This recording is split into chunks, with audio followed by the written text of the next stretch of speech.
Hello, everybody. This is Jack from the Auto Center's Outlook, and we're going to go over a couple of things that have been going on around SENS Nation.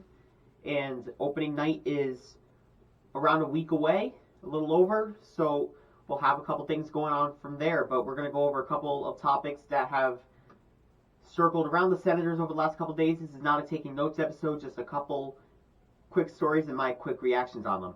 Starting off on Friday, the Senators announced that Steve Staios has been named the president of hockey operations. We knew Steve Staios was going to be involved in the Senators in some capacity since Michael Andlauer took over the team. Staios was the general manager of the Hamilton Bulldogs, which is the team from the OHL that Andlauer used to own, and they have had a lot of success together. So that makes a lot of sense. It was a match made in heaven, and Dorian has a new boss and a little bit of things are going to be under the microscope for him now. So we'll see how that plays out. But overall, I like the hiring, and Pierre Dorian says he's been begging for help. There you go. So a great hire for both ends for Michael Andlauer, and some support for Pierre Dorian there. So there's a little bit of a guy that he can rely on instead of Michael Andlauer, like it was with Eugene Melnyk. Pierre Dorian was like the top guy in charge. No longer now. So we'll see how that plays out in the near future. We're going to shift over to the news that came out today. Thomson was claimed by the Anaheim Ducks at the 11th hour after he was placed on waivers yesterday by the Ottawa Senators. Obviously, I was a little bit not surprised that he was placed on waivers, and especially not since he was claimed. A lot of people had him getting claimed. Some even did say he was going to go to Anaheim. But I kind of don't understand the buzz of people not being happy over him being on waivers. I, in my honest opinion, was never impressed by his play. I never thought he was like a good player, in my opinion. I don't think he was going to be a bust, but he just clearly wasn't working out for us. He was moving down the depth chart. Obviously, we brought in Matt Paulo from Finland over the offseason. We have Maxime Squinet, who got a call-up over Lassie Thompson at the end of the year. So it kind of seemed like he was slipping down the depth chart. So I had a feeling they were going to move on from him in some capacity. Obviously, it was on the waiver wire. So he got picked up by the Anaheim Ducks. Maybe a change of scenery does it for him. Maybe he's this year's Juuso Välimäki. Obviously, the Flames thought he wasn't going to be anything. The Coyotes claim him, and he's one of their best D-men so far. So, good luck towards Lassie Thompson. But again, I don't understand like the whole buzz around him being put on waivers. Was it brutal asset management? I would agree it probably was, but I don't think he's going to be the superstar guy because he's probably going to be at best the seventh defenseman this year because the Ducks still have on the right side Jamie Drysdale, Radko Gudas in the top four, and Ilya Lyubushkin.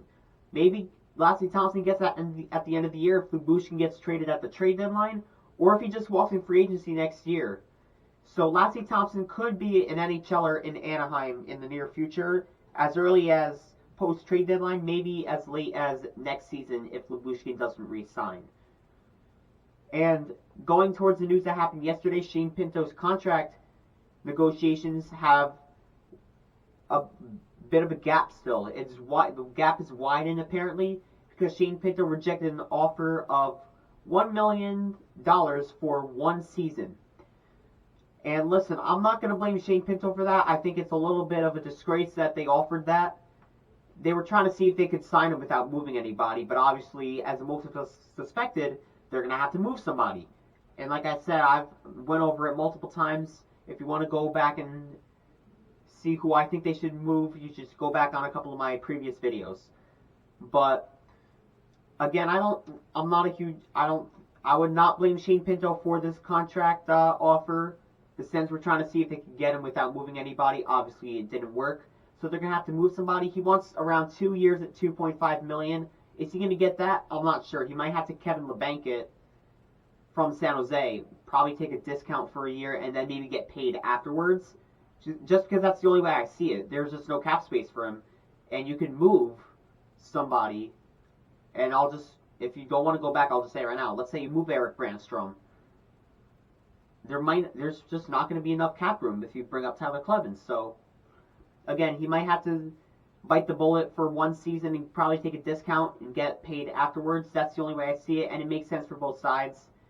But we'll see where that goes. But a lot of buzz around Shane Pinto lately. Hopefully they can resolve it before opening night, which I believe is October 11th against the Carolina Hurricanes. Also, the Ottawa Senators took on the Florida Panthers at the Kraft Hockeyville in Nova Scotia earlier today. I believe it was in Halifax.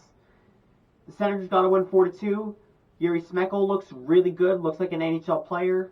Josh Bailey, he's had his ups and downs lately, so we'll see where that PTO goes with him. And Anton Forsberg looks really good. So, again, that's the latest news around the Ottawa Senators.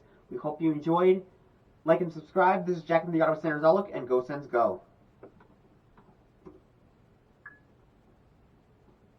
Thank you for watching this presentation of